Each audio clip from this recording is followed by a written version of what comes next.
In a transmitter block, an SDR requires, एक transmitter block में software defined radio, उसको दोनों चाहिए, एडीसी या डीएसी। एडीसी है analogue to digital converter, DAC है डिजिटल टू एनालॉग कन्वर्टर।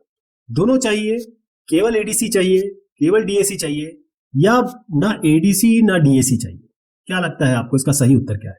आपने सही पहचाना, ट्रांसमीटर ब्लॉक में एडीसी और डीएसी दोनों चाहिए होता है। तो एक एसडीआर एक ऐसा कम्युनिकेशन सिस्टम है जहां पर मोस्टली चीजें सॉफ्टवेयर में इंप्लीमेंट होती है और सिग्नल प्रोसेसिंग या प्रोसेसिंग ऑफ सिग्नल भी सॉफ्टवेयर में होता है।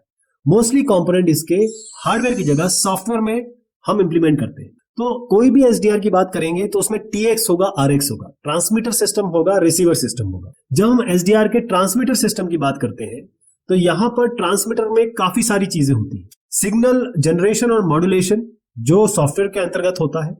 इसके अलावा डिजिटल टू एनालॉग कन्वर्जन होता है, डीएसी। फिर आरएफ कन्वर्जन होता है, इसको हम अप कन्वर्जन कहते हैं, क्योंकि हमको सिग्नल को किसी एक फ्रीक्वेंसी में लाना पड़ता है ताकि हम उसको ट्रांसमिट कर सके, ओरिजिनल में नहीं कर पाएंगे हम।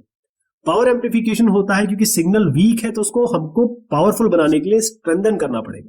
जो सिग्नल है अगर वो क्लीन नहीं है तो उसके लिए हमको फिल्टरिंग करनी पड़ेगी, जो कि जरूरत होती है। फाइनली जब ये सब हो जाता है तो एंटीना के थ्रू हम ये जो टीएक्स है हम तो आरएक्स को भेजेंगे, तो एंटेना के थ्रू हम अब इसको रेडियो फ्रीक्वेंसी या रेडियो सिग्नल्स के थ्रू भेजेंगे। तो ये सारे एलिमेंट है वो साथ मिलके सिग्नल को ट्रांसमिट करते हैं अलग अलग फ्रीक्वेंसी बैंड्स में अलग अलग मॉड्यूलेशन स्कीम का उपयोग करके।